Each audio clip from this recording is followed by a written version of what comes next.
my heart, my heart.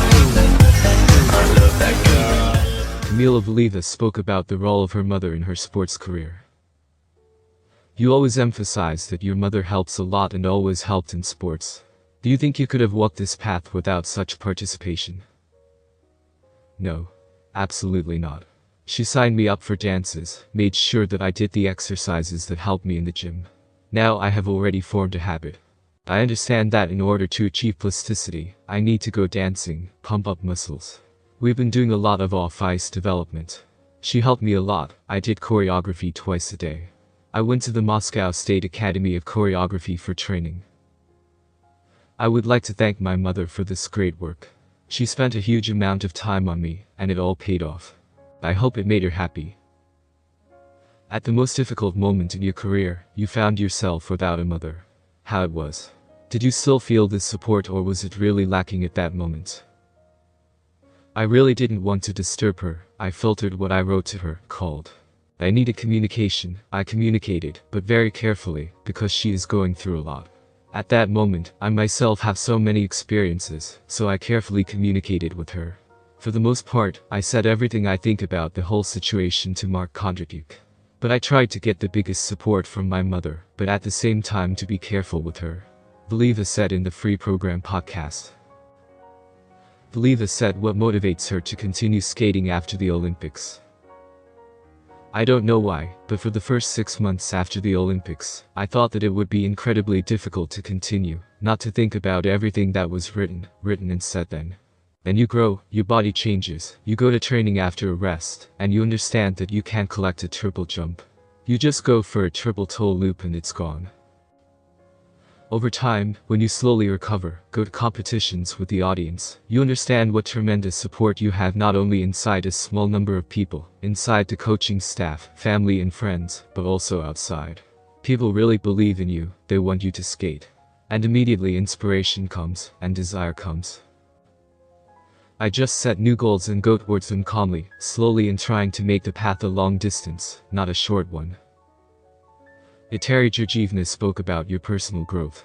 Last season she showed herself stronger than she was in the Olympic year.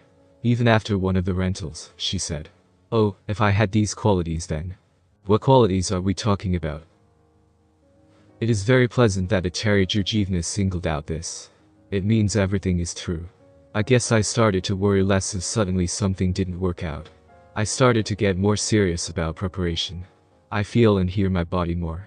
Previously, I could arrive before going on the ice for an hour and a half, and you train to such an extent that you go on the ice already burned out, your muscles are tired. You don't have enough strength and energy, especially such a small child, a teenager in a stressful situation, to withstand 2 hours of training all the time.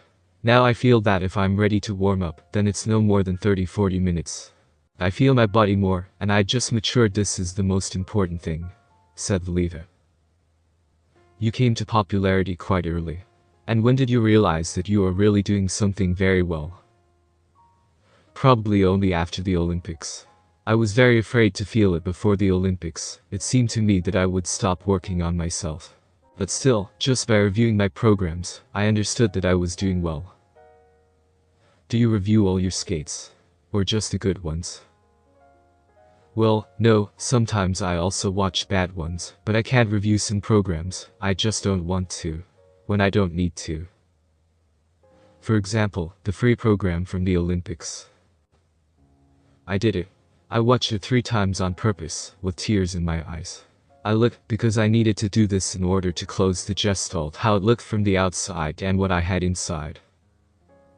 And I looked, and I just let go. Well, it already happened, that's all. Well, stop thinking about it.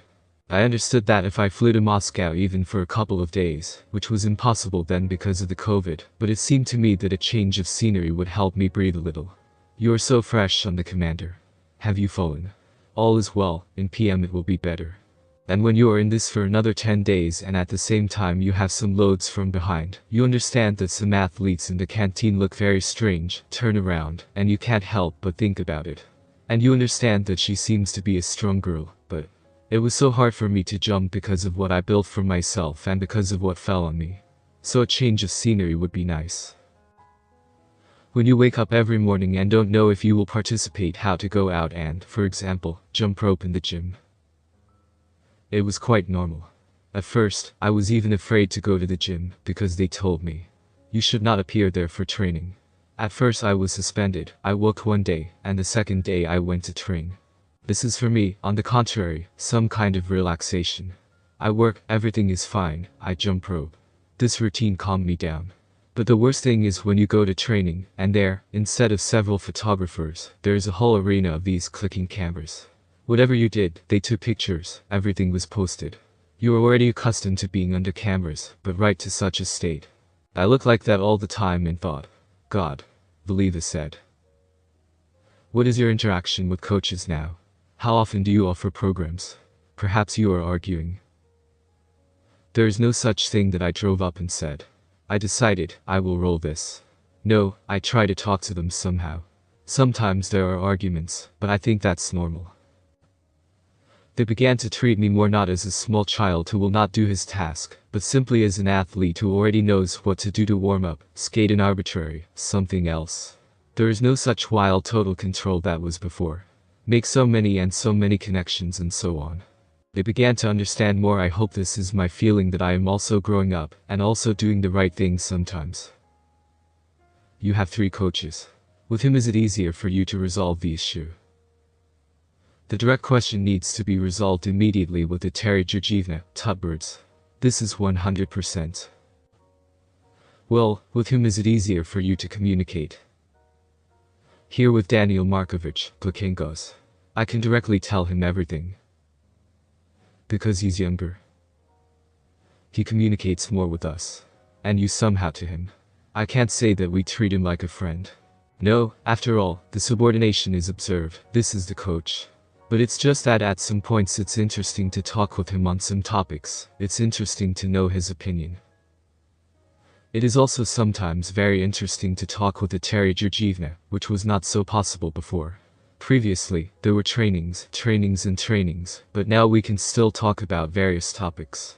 She also talks about her experience, and she has a colossal experience in life, in figure skating. It's always interesting to listen. And with Sergei Viktorovich Dudikov, we communicate less closely, but it is interesting to know his opinion. In general, I work with interesting people, and it is very pleasant to be with them. Well, sometimes there are moments, but it happens to everyone, said Valieva. At the 2022 Olympics, Valieva won gold in the team tournament as part of the Russian team, but no medals were awarded, as an anti-doping investigation began against the skater, due to a positive test for trimetazidine, which she passed during the Russian Championship in December 2021.